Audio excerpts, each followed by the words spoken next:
Bem-vindo e bem-vinda ao primeiro episódio de 2025 do programa Ecocenado. Veja o que preparamos para você nesta edição. O Silêncio da Motosserra, uma história que fala sobre o período de 8 anos em que a Amazônia experimentou a sua maior queda de desmatamento, registrada pelo jornalista e escritor Cláudio Ângelo. Tudo que foi feito no governo Sarney, que foi feito no governo Fernando Henrique, e principalmente o que os cientistas fizeram, sobretudo na década de 90, criou esse caldo técnico, científico e de opinião pública também, para que essas políticas pudessem ser todas condensadas e colocadas para funcionar ao mesmo tempo. Ministra dos Povos Indígenas, Sônia Guajajara, recebeu nossa equipe em seu gabinete para uma entrevista exclusiva. Ela falou sobre a premiação da ONU em dezembro e a conexão entre as populações originárias do Brasil e a pauta ambiental. Um prêmio como esse, na categoria Liderança Política, relacionada com a proteção do meio ambiente, retrata muito bem toda essa trajetória que a gente vem há séculos pelo reconhecimento da demarcação das terras indígenas, pela proteção dos territórios, pela segurança dos povos indígenas dentro dos territórios, pela gestão dos territórios indígenas. E a produção de hidrogênio a partir do bagaço do caju.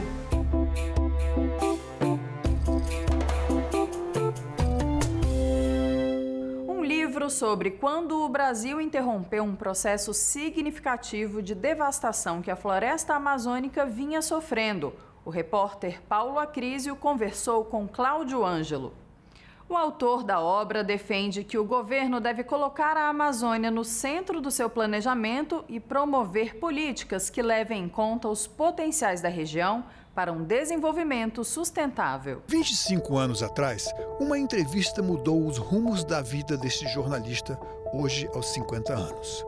Desde então, a paixão pela natureza fez dele um inquieto observador, capaz de registrar com propriedade uma história que diz respeito a todos nós. Quem quiser conhecer a história recente da Amazônia, deve ler este livro aqui, O Silêncio da Motosserra, quando o Brasil decidiu salvar a Amazônia. Conosco aqui no Ecocenado, Cláudio Ângelo, o escritor, jornalista, vai contar a história desse livro. O avanço da derrubada da floresta, períodos cada vez mais longos de estiagem, ondas de calor, a fumaça das queimadas cobrindo quase todo o país. Todos esses fenômenos são interligados. O Silêncio da Motosserra lança uma luz sobre um período de 2004 até 2012, quando o desmatamento da Amazônia caiu significativos 83%.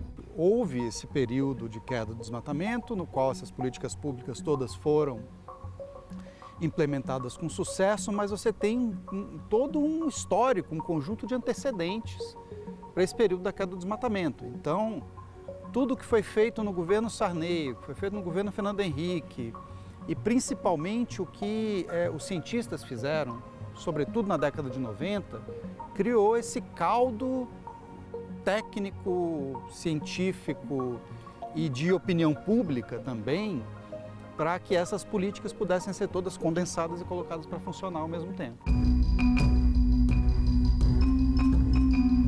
Com mais de 4 milhões de quilômetros quadrados, quase metade do tamanho do país, a Amazônia brasileira sofre as consequências do desconhecimento e da incompreensão. Olha, o Brasil ele tem uma relação muito complicada com suas florestas em geral, né? A gente adora dizer que a Amazônia é nossa, e bate no peito, e ninguém tasca, nosso patrimônio, etc.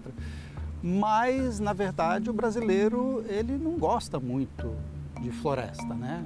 É o mato, né? É o mato, é uma coisa que deve ser derrubada, pejorativa. Você vê o plantio, né? E se você vai no interior de São Paulo, nos lugares por onde os bandeirantes passaram, no interior de São Paulo não tem uma árvore em pé nas cidades. Então tem um pouco essa coisa de mato é lugar de índio, e a gente não é índio, a gente não gosta disso, a gente tem horror a isso, que é um pouco a mentalidade dos europeus que chegaram aqui e não enxergaram esse lugar de florestas que é o Brasil. Eles quiseram enxergar a Europa e refazer a Europa. nesse pedaço de mundo, né, no novo mundo.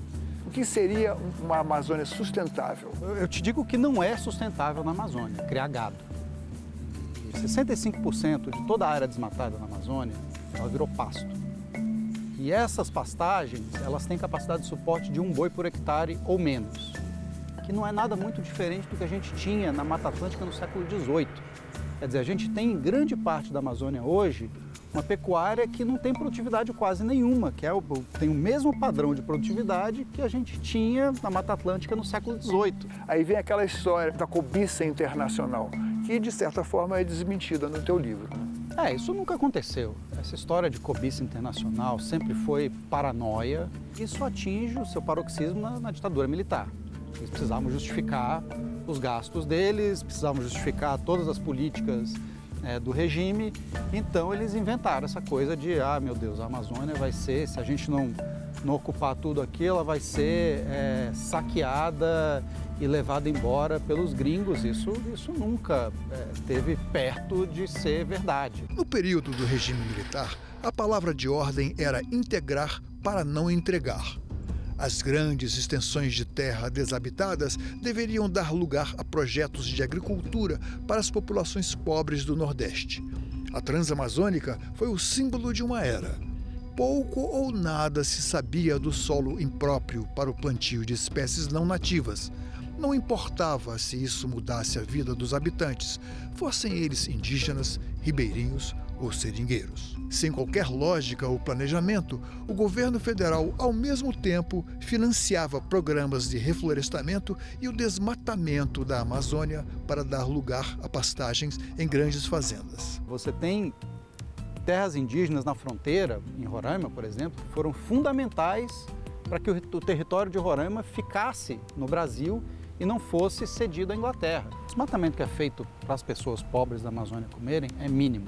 O desmatamento é uma operação cara, é tipo R$2.000 o hectare, para você desmatar 1 hectare de floresta na Amazônia.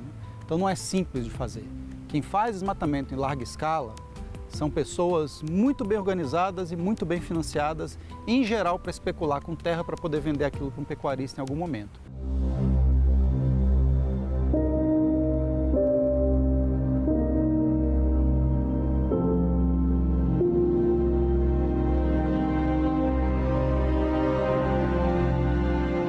Evidentemente, a questão do emprego e da renda é fundamental, é preciso desenvolver cadeias produtivas.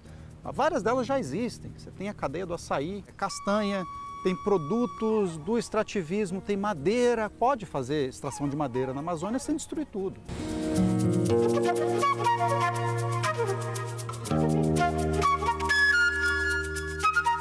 O agronegócio é um carro-chefe das exportações brasileiras.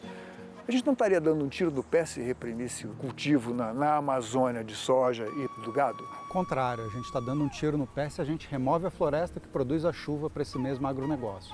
Saiu um estudo poucos dias atrás mostrando que 57% da renda da soja do Brasil vem de chuva que é produzida em árvores, né? Porque as árvores reciclam a umidade na Amazônia e fazem chover no resto do Brasil.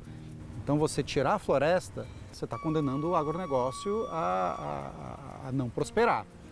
Na época do desmatamento, da queda do desmatamento, você teve o descolamento dessas curvas. A produção de soja cresceu vertiginosamente, a produção pecuária cresceu também, não tão vertiginosamente quanto a soja, mas continuou crescendo e o desmatamento estava caindo. Como seria esse desenvolvimento sustentável na Amazônia? O que a gente precisa fazer? Você precisa encerrar a expansão da fronteira agrícola na Amazônia. O que está desmatado na Amazônia dá para você ter uma agropecuária altamente produtiva, altamente tecnificada. É possível fazer isso. Só que a gente precisa primeiro ter uma limitação a essa expansão. Você precisa entrar com políticas muito sólidas de desenvolvimento sustentável para a Amazônia. E isso só vai ser feito a hora que o Estado brasileiro, dentro da nossa democracia, fizer a mesma coisa que a ditadura fez, mas com um sinal trocado. A ditadura colocou a Amazônia no centro do seu planejamento. O governo democrático do Brasil precisa também colocar a Amazônia no centro do seu planejamento e desenvolver políticas para a região que levem em conta as potencialidades da região. Seu livro não contempla o combate ao crime organizado. Como você pensaria a solução desse problema no sentido de recuperar essas pessoas que trabalham para a ilegalidade para uma vida dentro da lei e preservando a natureza na Amazônia? Tem que diferenciar primeiro os empregados do crime organizado dos executores do crime organizado. E na Amazônia, isso é importante entender, todas essas coisas andam em bloco. Quer dizer, a mesma organização criminosa que trafica armas e drogas, lava dinheiro com ouro, lava dinheiro com fazenda e emprega gente ilegalmente em regime de semi-escravidão, no desmatamento e outras atividades ilegais. Então, atuar contra o desmatamento também é atuar contra o crime organizado na Amazônia. Então, para isso, você precisa, mais uma vez, trazer a Amazônia para o centro do planejamento econômico do Brasil e investir em desenvolvimento sustentável dessa região.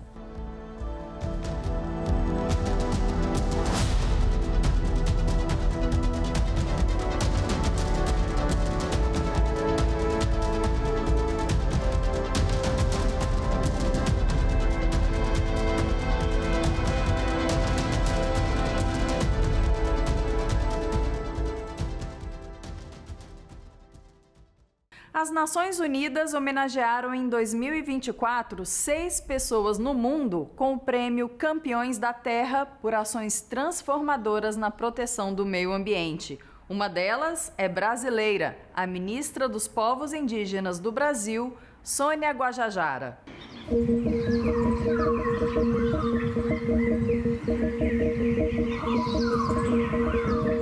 Bem-vinda ao nosso programa, ministra, e parabéns por esse prêmio que é a maior honraria ambiental da ONU. A senhora foi homenageada na categoria Liderança Política. O que significa essa homenagem para a senhora e para a luta indígena no Brasil? Então, é uma honraria muito significativa para mim, para os povos indígenas, para a luta política que a gente tem feito para a ocupação de espaços e principalmente para fazer com que a sociedade, os governantes entendam que há uma conexão muito grande entre povos indígenas, meio ambiente, sustentabilidade, clima, né? E que a nossa agenda não diz respeito somente a uma pauta voltada a povos indígenas. Ela tem toda uma conexão, né? Então, um prêmio como esse, na categoria Liderança Política, relacionada com a proteção do meio ambiente, retrata muito bem toda essa trajetória que a gente vem, né, há séculos, pelo reconhecimento da demarcação das terras indígenas, pela proteção dos territórios, pela segurança dos povos indígenas dentro dos territórios, pela gestão dos territórios indígenas.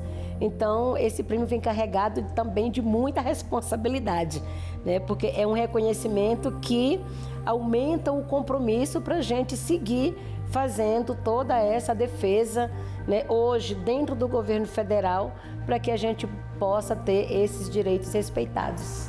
Pois é, como a senhora falou, quando a gente fala em povos indígenas, em territórios indígenas, a gente imediatamente associa a natureza, a preservação da terra, né? Como que a senhora vê hoje a exploração da terra, da maneira que ela está sendo feita? Como é que interfere em aspectos sociais e climáticos também? Comprovadamente, os territórios indígenas são os mais preservados. A biodiversidade mais preservada, né? E a gente enfrenta uma correlação de força muito desigual, né, em relação às autorizações, os licenciamentos para o uso predatório da terra, né? E para nós, povos indígenas, de maneira geral, temos essa relação com a terra de mãe. E nós sempre falamos, né, a mãe terra, porque é ela que dá o sustento, é ela que garante a vida, é ela, né, que garante com que a humanidade permaneça no planeta. Então, trazer esse reconhecimento, né, para uma liderança indígena na categoria liderança política é reforçar toda necessidade que nós temos hoje na mudança do modelo, né, econômico, a partir da produção de alimentos, a partir do uso sustentável, né, a partir da valorização dos produtos da sociobioeconomia, que é a valorização das iniciativas feitas pelos povos indígenas, que garante esse uso sustentável, né? E a terra tem um limite, né? E nós precisamos mudar esse uso predatório para um uso mais respeitoso e mais sustentável. E uma das maiores lutas dos povos indígenas é a demarcação de terras, né? Só nesses 2 anos, sob a sua liderança, foram demarcados 13 territórios indígenas, né? O que representa esse número e como é que está esse processo atualmente?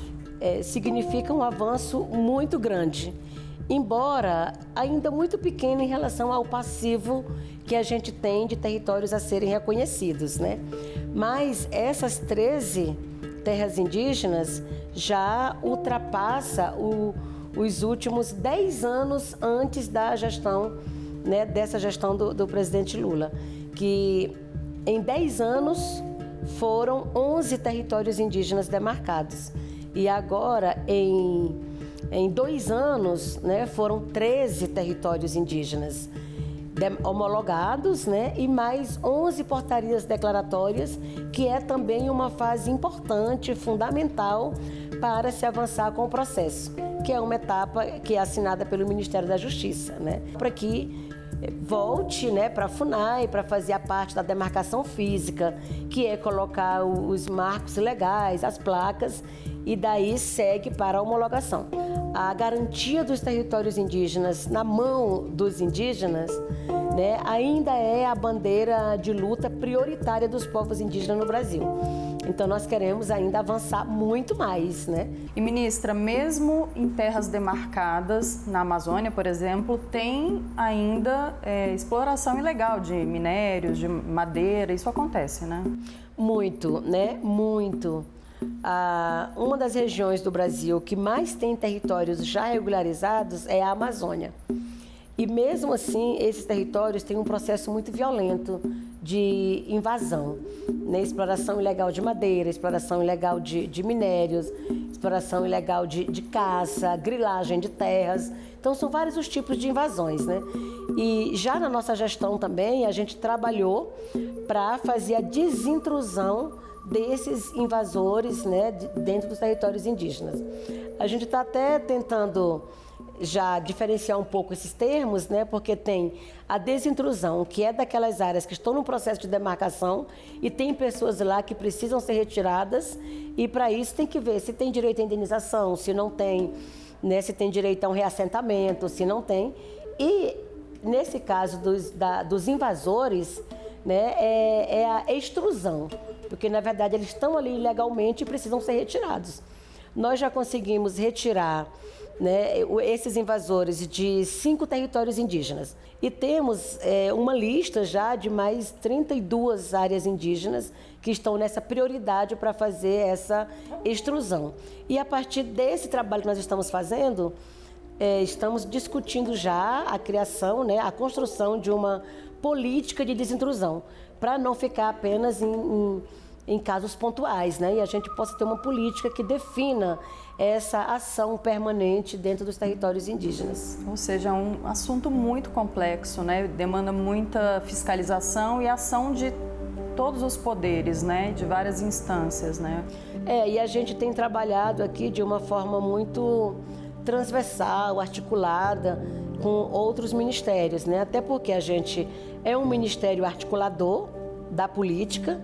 E o Ministério da Justiça, por exemplo, tem ali a Polícia Federal, a Polícia Rodoviária Federal, a Força Nacional, que são os órgãos de segurança que precisam, né, estar junto, que é quem faz diretamente a ação, né? Temos o IBAMA, que é o órgão responsável pela fiscalização, o próprio ICMBio, então a gente conta diretamente também com o Ministério do Meio Ambiente, mas para além de fazer essa ação de desintrusão ou extrusão, a gente também trabalha com as ações pós-desintrusão. para levar os planos de gestão, né, para que os indígenas possam implementar ali as ações diretas nos seus territórios, para levar água potável, para levar conectividade, energia. Então a gente está trabalhando muito com a política de forma integral. Só no território Yanomami a gente trabalha com mais de 20 ministérios. E além da demarcação de terras, quais outros desafios? Eu sei que a senhora já citou alguns que têm relação direta com a demarcação de terras, né? Mas quais outros desafios, quais outras políticas públicas estão sendo desenvolvidas para fortalecer a cultura, os direitos dos povos indígenas? A gente está discutindo muito essa questão da implementação dos PGTAs, que é o Plano de Gestão Territorial e Ambiental.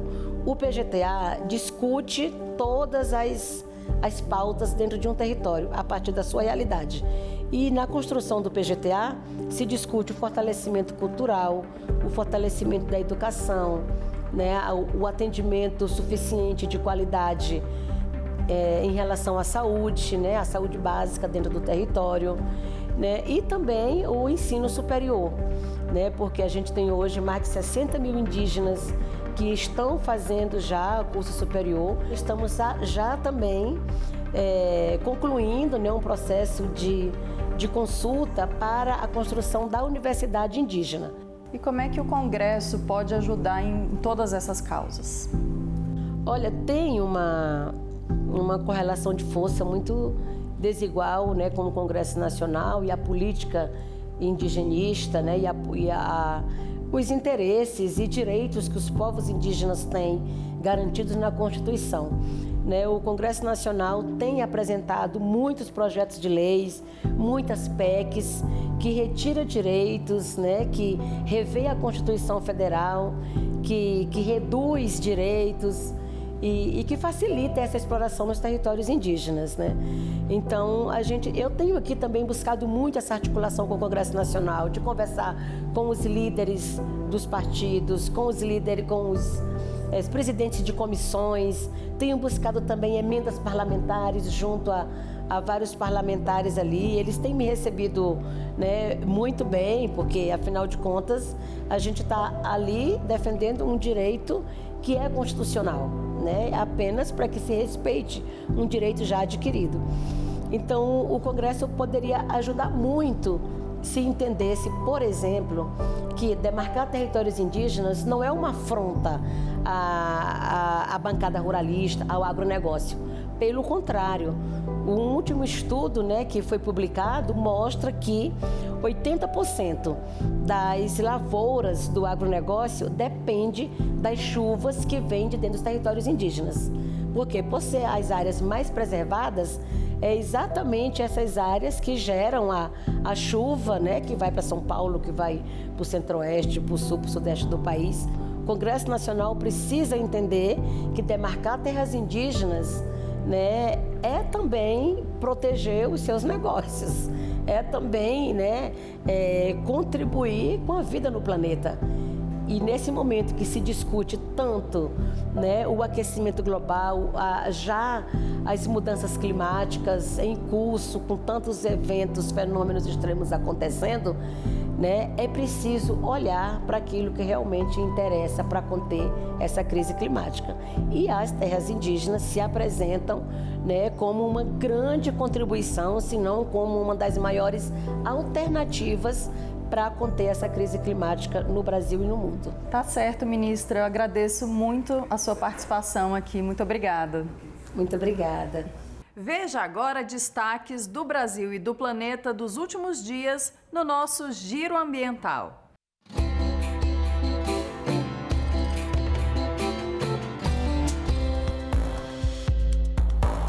Ao menos 30,8 milhões de hectares foram queimados no Brasil em 2024, segundo o monitor do fogo do MAP Biomas.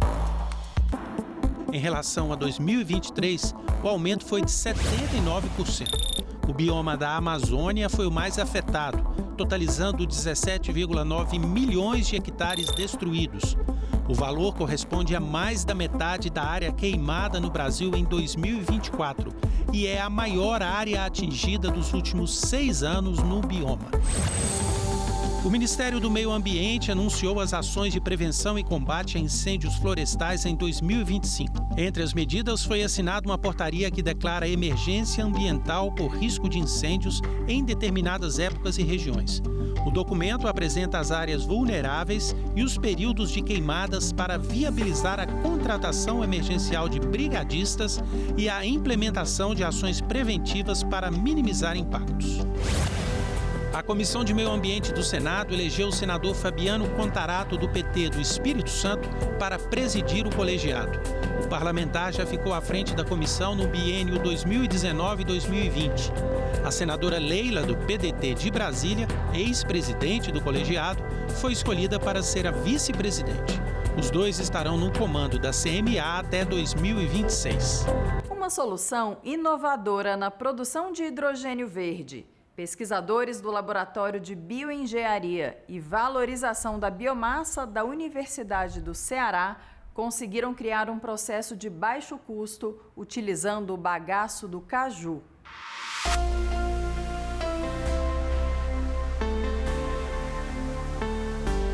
O caju é uma fruta tropical originária do Brasil e tipicamente nordestina.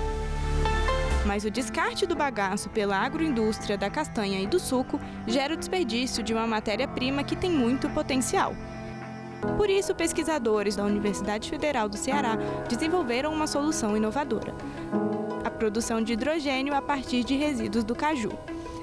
A fabricação e o armazenamento tradicionais de hidrogênio ainda exigem elevados investimentos financeiros.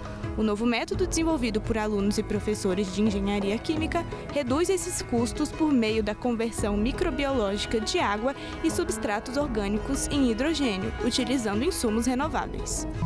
O processo começa com a lavagem, secagem e trituração dos bagaços de caju adquiridos por empresas parceiras. Em seguida, é feita hidrólise para obter um meio rico em glicose e xilose. O resultado é fermentado em reatores, onde elementos como luminosidade e agitação são controlados para maximizar a produção de hidrogênio e outros gases. Este processo inédito e de baixo custo valoriza um resíduo abundante na indústria, alinhando-se à bioeconomia circular. E a gente fica por aqui. Obrigada pela sua audiência. Para rever ou compartilhar este e outros programas, acesse senado.leg.br/tv ou o nosso canal no YouTube. Tchau, tchau!